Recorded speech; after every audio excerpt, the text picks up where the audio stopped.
Okay, let's unpack this. The continuous, complex, and, well, high-stakes global movement of patients for medical care. Hmm. For a long time, I think we've all dismissed this practice with the deceptively simple term medical tourism. Yes, that label really doesn't do it justice. It just fundamentally fails to capture the massive multi-billion-pound industry we're all engaging with today, doesn't it? It does. We're talking about a sophisticated transnational system that is fundamentally reshaping how, where, and why millions of people, including those seeking procedures like orthopedic surgery, access healthcare. Precisely. And for mid-senior medical professionals, for you listening, understanding this landscape is, well, it's now a non-negotiable part of modern practice. Right. The economic drivers, the psychological levers, the complex patient flows, and crucially, the clinical liabilities. It's not a niche trend anymore. Not at all. We are discussing a permanent, continuous feature of global health. Our mission today is to take a deep dive into this global patient movement. We'll dissect the primary macro and micro drivers, map the multidimensional structure of the contemporary market, and critically examine the profound quality assurance and ethical challenges this system imposes. On both sides, right. The host providers and the returning physicians. Absolutely, both sides of the equation. I find it genuinely fascinating that while the technology and the economics feel so hyper-modern, the core impulse behind all this is, well, it's anything but new. Not new at all. You've argued that the fundamental tenets of today's industry, the deliberate pursuit of a therapeutic environment, the integration of mind and body in healing. Yes, and viewing the journey itself as part of the cure. These ideas are deeply rooted in history. So to really understand what's happening now, we need to look back. Absolutely. To truly grasp the 21st century dynamic, especially this convergence of wellness and medicine we're seeing, we must first appreciate this historical continuum. The concept of traveling long distances for health has been an enduring feature of human civilization for millennia. So if we rewind all the way back to antiquity, where does this practice of organized health travel truly begin to resemble something we'd recognize today? Well, the earliest and I'd argue the most significant example is found in the Asclepiad of ancient Greece. Right, the sanctuaries for Asclepius. Exactly. The one at Epidaurus is widely regarded as the birthplace of medical tourism. And it wasn't just a local clinic, it was a major pilgrimage site. It attracted patients from across the entire ancient world, all seeking healing. But I suppose the question is, how do we distinguish Epidaurus from just being an early form of a spiritual retreat rather than a true medical center? Because the environment was so key to the cure. That's an excellent point, and the distinction really lies in the deliberate design and the structured process. Okay. Epidaurus was specifically sited in a tranquil, secluded valley, a place that was, scientifically or perhaps spiritually at the time, deemed conducive to healing. And the process itself. It was a sophisticated ritualistic journey. Patients would undergo purification rites involving strict bathing and fasting before they were even permitted to enter the sacred healing dormitory, the abaton. And once inside the abaton, that's where the practice of encomesis or incubation began. That's where the divine element clearly intersected with the physiological hope for a cure. Precisely. The pilgrims would sleep in the holy precinct, hoping Asclepius or his divine snakes would visit them in a dream. And in the dream, they'd get a cure. Either an instantaneous cure or perhaps specific instructions for a treatment regimen. But the crucial takeaway for us today is that this was a holistic mind-body experience. The structure, the expectation, the environment, it was all designed to maximize the body's self-healing capacity. Yet we know it wasn't purely mystical. What's the key detail that confirms this was a site of actual clinical practice? Well, we have tangible archaeological evidence. Excavations at Epidaurus have unearthed surgical instruments. Really? What sort of things? Probes, scalpels, specialized tools, all used by the priests. This confirms a dual approach. So, the dream cure provided the psychological and spiritual foundation. While the priests were also performing actual medical and surgical procedures. Yes. And what's more, cured patients would leave behind votive offerings, terracotta replicas of the body parts that had been healed. So like a little clay model of a leg or an arm. Exactly. And these weren't just thank you notes. They functioned as public, visible testimonials of the sanctuary's efficacy. A sort of system of quality signaling that prefigures modern patient reviews and hospital statistics. That transition from the divine sanctuary, focused on the individual pilgrimage, to something more civic and public, that brings us forward to the Roman era, doesn't it? It does. How did the Roman thermae change the model and prepare the ground for the modern wellness resort? The Roman baths, or thermae, fundamentally shift the focus from pilgrimage to infrastructure. If Epidaurus was the original clinic, the thermae prefigured the multifunctional wellness resort. So these were huge, state-of-the-art hubs. Complex hubs, blending hygiene, health, leisure, and essential social connection. You just have to look at sites like Aquae Sulis Modern Bath in England, built specifically around natural, mineral-rich thermal springs. And similar to the Asclepiad, the process within the bath complex was highly structured, wasn't it? It was almost like a therapeutic prescriptive regimen. Exactly. It was a deliberate, systematic process rooted in the humoral theory of health, which sought to balance the four bodily humors. A bather would follow a prescribed route. How did that work? You'd start in the tepidarium, the warm room, progress to the caldarium, the hot, steam-filled room to induce sweating and expel impurities, and then you'd conclude in the frigidarium for a cold plunge. To close the pores and sort of revitalize the body? Precisely. And the health focus was holistic. They integrated libraries for mental nourishment and pilaster exercise grounds into the complex. It underscores that mind-body connection that we now package as integrated medicine. So we move from spiritual healing in Greece to systematic hygiene and social integration in Rome. But the economic, commercial, and cultural model that truly sets the definitive stage for today's global industry, that crystallizes in the 18th century European spa. That period, particularly the 18th century, was truly pivotal. The spas evolved from purely curative sites, places where you went simply to drink prescribed mineral waters, into these highly fashionable, complex social resorts designed for the European elite. So health travel became an expected, even essential component of the Grand Tour. Absolutely. It sounds like the cure almost became a justification for a high society holiday, rather than the singular purpose. Precisely. The model became sophisticatedly commercial and intensely social.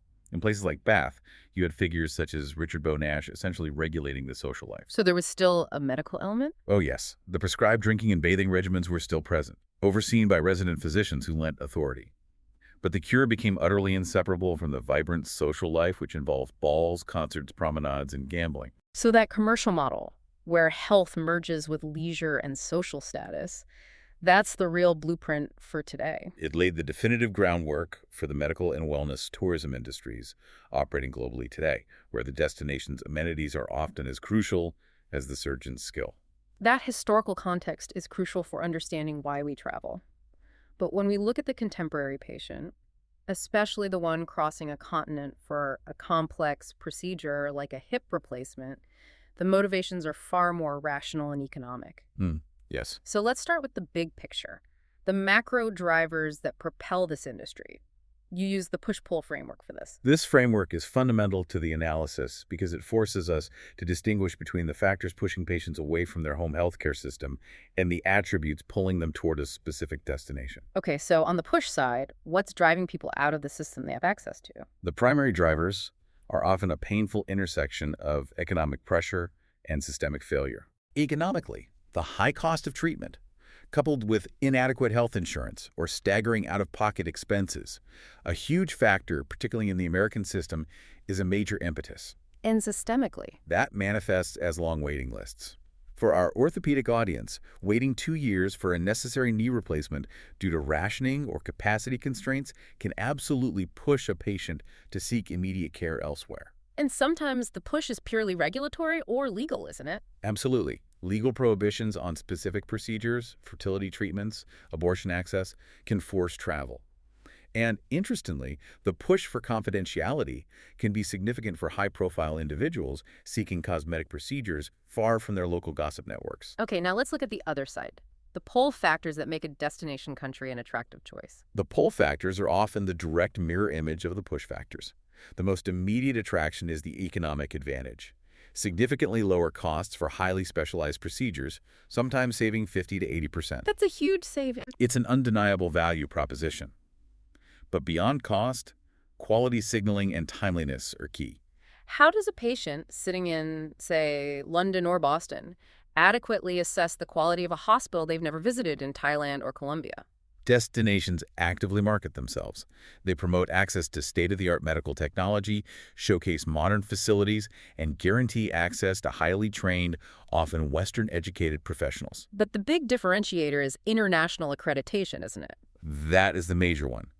Receiving a seal of approval from an internationally recognized body acts as a powerful signal of safety and quality that the patient can trust, even from afar. And crucially, the service factors include significantly reduced or non-existent waiting times, a massive pull for elective but quality of life-dependent procedures like orthopedic surgery. Plus, the option to recover in a holiday environment. Of course, blending the clinical stay with resort amenities is a huge part of the appeal. So, the macro drivers are about costs and capacity, but that only explains why a country is chosen. To understand if an individual actually translates the idea into a trip, we need to shift to the micro-level psychology. And for that, we use the theory of planned behavior, or TPB. And why is that theory so important here? The TPB, developed by Eistaz Zen, is crucial because it moves the analysis from abstract macro forces to the mechanism of individual decision-making. It posits that the actual behavior traveling for a procedure is best predicted by the individual's intention to perform that behavior. And that intention is shaped by three things. Three interconnected core constructs, yes. Let's elaborate on those. What's the first one? Firstly, there's the attitude toward the behavior. Yeah. The individual's personal evaluation of the act. Do they view it positively, exciting, efficient, affordable, or negatively risky, complicated, culturally uncomfortable? Right. And second? Subjective norms. This is the perceived social pressure. Is their family supportive? Are their friends, or perhaps their primary physician, encouraging or discouraging the trip? This social validation or disapproval is extremely powerful. And the third construct addresses the practical barriers the patient perceives. That's perceived behavioral control. This is the individual's assessment of how easy or difficult they believe the entire process will be. Can they afford the logistics? Handle the language barrier?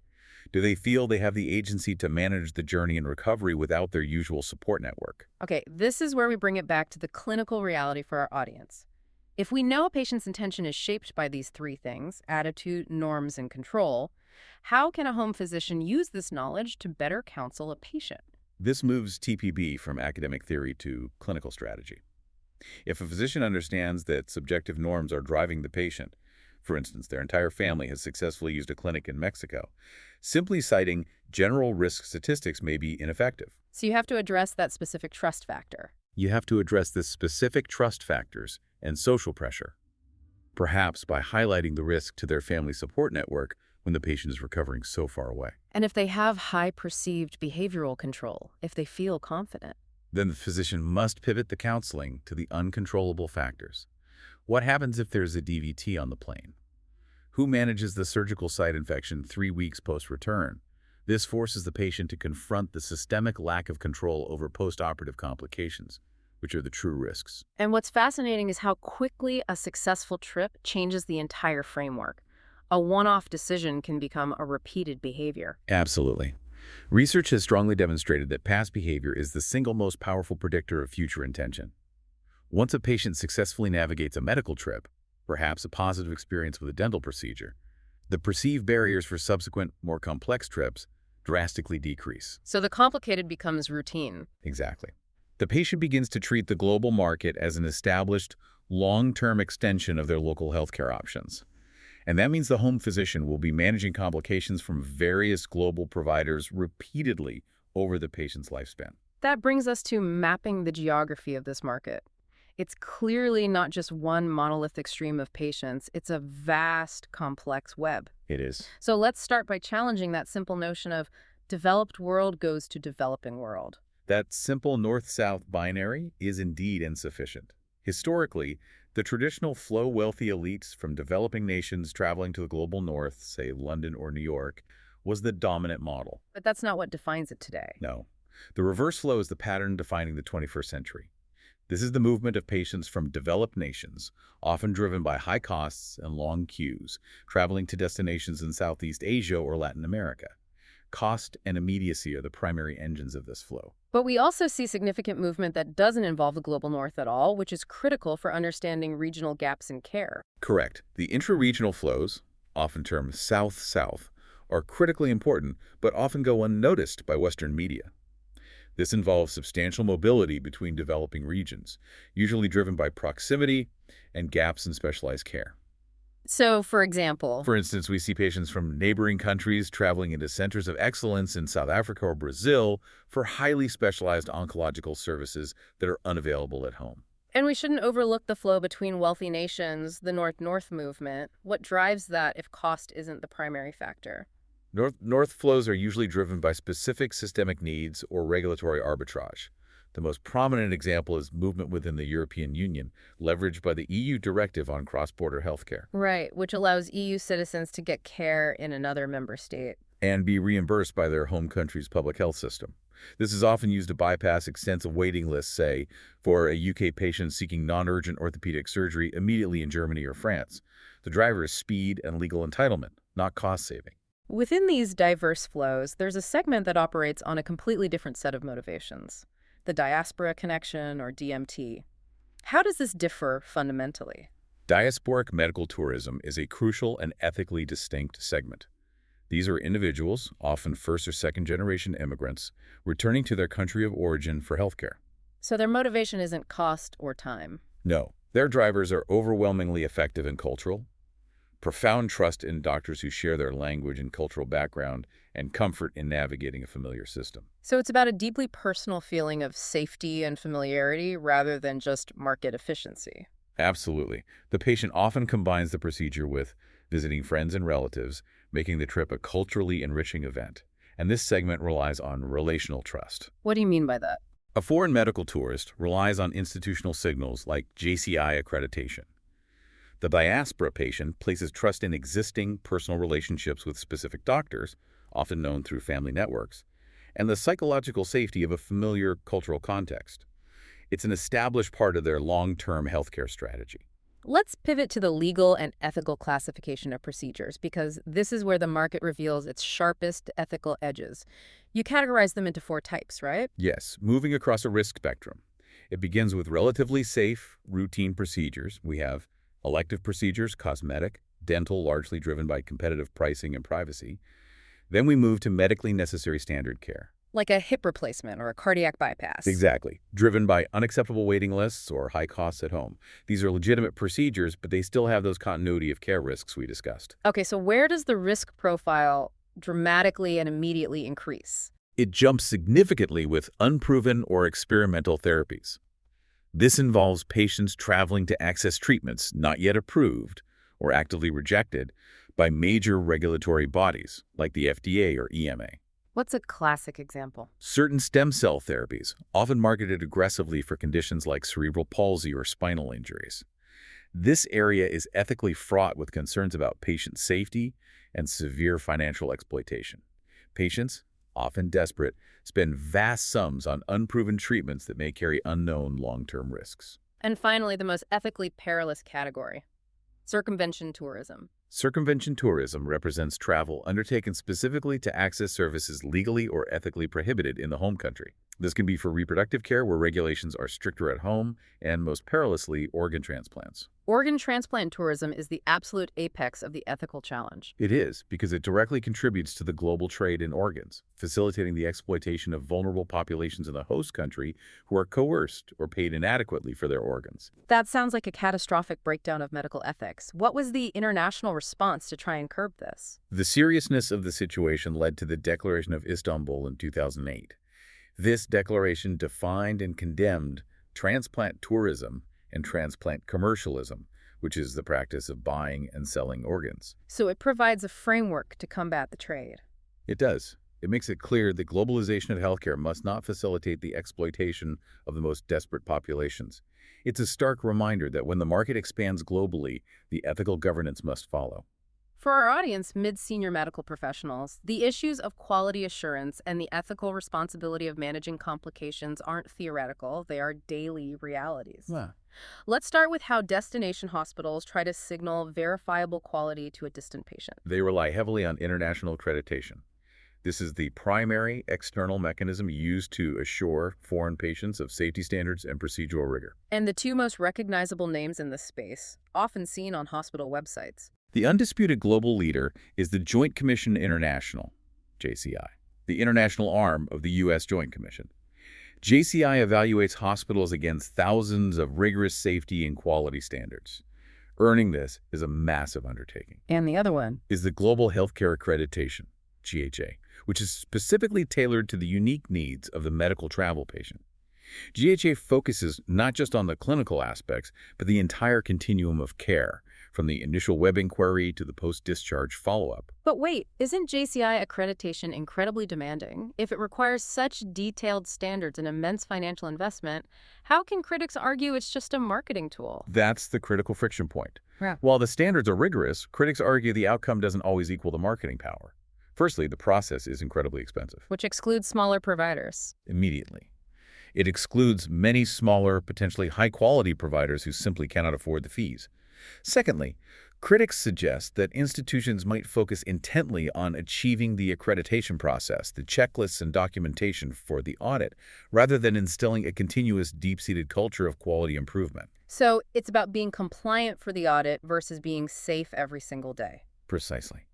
And the accreditation process often deliberately sidesteps the ethically contentious areas we discussed, like unproven therapies or the impact on local populations. That leads us perfectly to what you've termed the host's dilemma, the profound ethical trade-off happening in the host countries.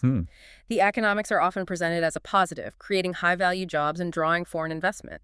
Proponents do argue that medical tourism provides an excellent counter to international brain drain. It keeps highly skilled professionals at home. However, the observable reality reveals a far more damaging systemic effect: internal brain drain. Could you elaborate on how this internal diversion of resources hurts the local population? Internal brain drain is the migration of skilled professionals, surgeons, specialist nurses, and anesthetists from the underfunded public sector, where many receive their state-funded education, into the glittering, exclusive private hospitals that cater solely to affluent foreign patients. And this has been documented. Extensively in places like India, Thailand, and Mexico. And the direct consequence for the average citizen is the creation of a dangerous two-tier health system. Exactly.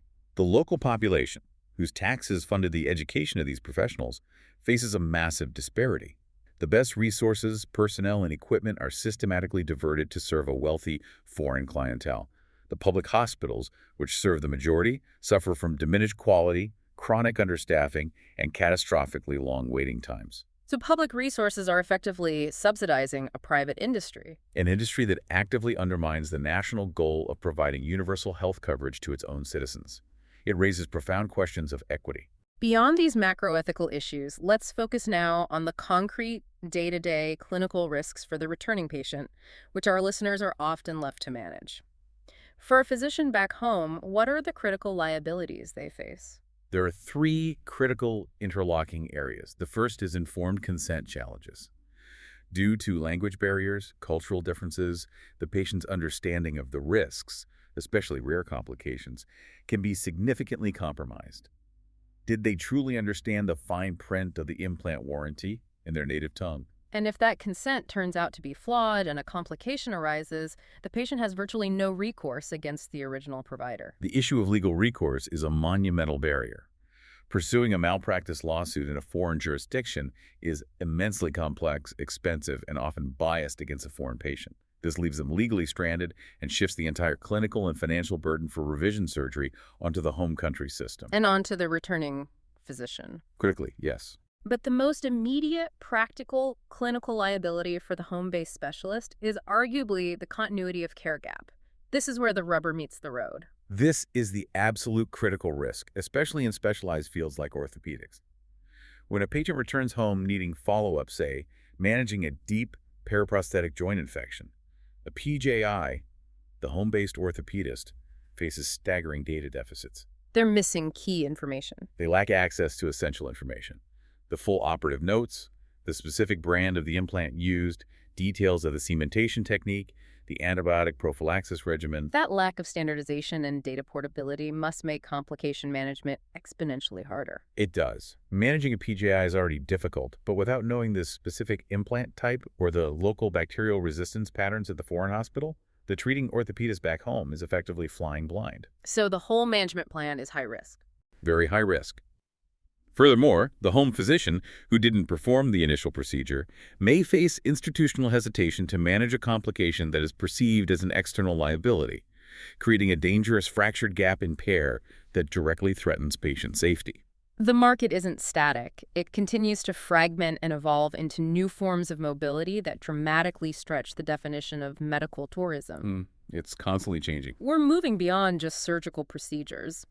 Let's look at a few of these new frontiers, starting with the shift from temporary travel to permanent residence based on health needs. This is residential tourism. We see significant socio-geographic shifts, such as the migration of North American retirees to enclaves in Latin America, notably the Lake Chapala region in Mexico. So their main reason for moving isn't healthcare. The motivations are often lifestyle-driven, lower cost of living, better climate, but a crucial and often overlooked element is that access to affordable, reliable, high-quality private healthcare acts as a key enabling factor for that decision. So affordable health access isn't the primary pull factor that initiates the move, but it is the factor that allows the decision to happen and stick. Exactly.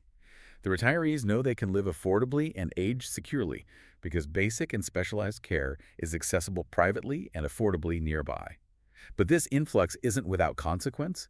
It can cause gentrification and strain local resources. Another key market that has solidified itself due to geographical convenience is Central and Eastern Europe. Yes, CEE countries have become major targeted hubs, largely pulled by significantly reduced costs and the capacity to offer immediate services. And they've developed clear specializations. Very clear ones. Hungary, for instance, is globally famous as Europe's dental capital, attracting tens of thousands annually for complex dental work.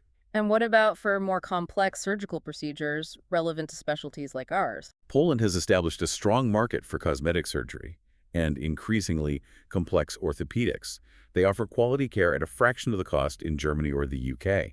Meanwhile, the Czech Republic is highly successful in cosmetic surgery and is also a hub for fertility treatments, often due to more liberal regulatory frameworks. We've covered necessary care and elective procedures, but mobility exists at the far end of the health spectrum too, moving into the psychological and spiritual shamanic tourism. This is where health mobility intersects with cultural travel.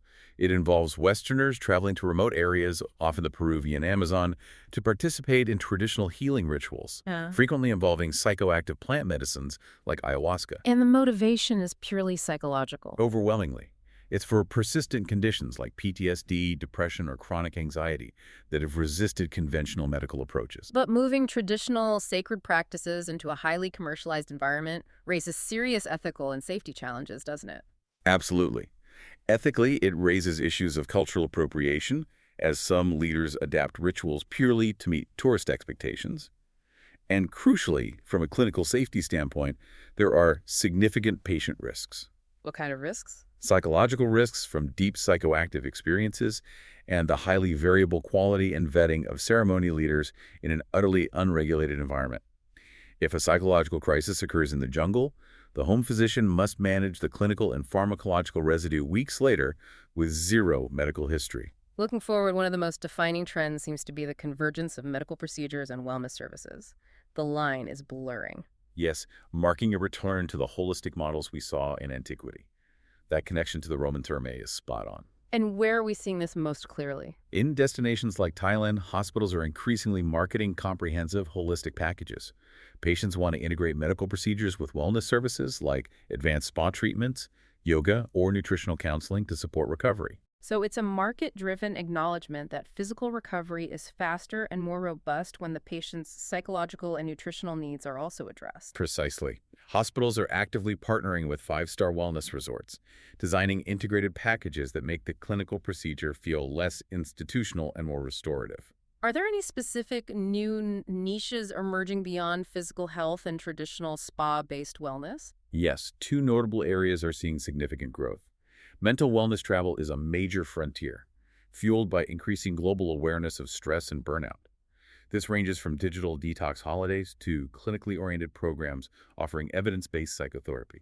And you mentioned travel psychiatry. Yes, that's an emerging field which uses telehealth and specific clinical protocols to address the mental health needs of long-term travelers, ensuring continuity of care across jurisdictions. And the second niche, respite tourism, highlights a crucial social need often overlooked by the formal healthcare system. Respite tourism directly addresses the chronic stress and burnout faced by unpaid family caregivers.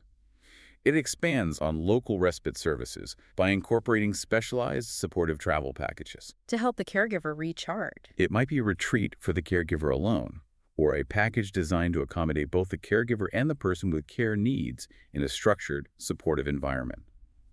It's a necessary acknowledgement that the entire health system must find ways to support the support network. Here's where it gets really interesting. If we synthesize all these trends, the diaspora flows, the pressure from waiting lists, telehealth, the convergence of services, we are moving past the idea of mere medical tourism. What is the ultimate paradigm we are heading toward? We are rapidly heading towards a model of comprehensive transnational healthcare. Patients are no longer just taking a single tourism trip. They are increasingly accessing a permanent global network of providers as a continuous strategic practice. So it's not a one-off event. Not at all. They might see a GP locally, have imaging done in one country, surgery in another, and follow-up managed via telehealth across a third border. This shift fundamentally challenges national regulatory bodies. It demands entirely new, harmonized approaches to managing quality, ensuring data portability, and, crucially, addressing the deep-seated issues of health equity. This deep dive has shown us that the global patient movement is both an incredible economic opportunity for host nations and a landscape rife with profound ethical complexity. Mm. We have to navigate the tension between that economic efficiency and the ethical imperative of patient safety and health equity. That is the central tension we must reconcile. How do we facilitate efficient, globalized healthcare access without exploiting vulnerable populations or systematically undermining the public systems in the countries providing the care? Especially for complex procedures like advanced orthopedic surgery, which carries such a high risk of long-term complications. The market forces must be aligned with the ethical imperatives of medicine. Thank you, Prof. Moimam, for illuminating this challenging landscape with such depth. If you found value in our discussion today, please take a moment to rate and share this deep dive with a colleague who also manages global patients. Ultimately, a responsible future for this transnational industry requires a paradigm shift. We need to move from a purely market-driven approach to one grounded in equity, patient safety, and shared ethical responsibilities. And this demands much stronger international governance and a commitment from all medical stakeholders, both host providers and returning physicians, to truly ensure the global pursuit of health enhances well-being for everyone, not just those who can afford the ticket.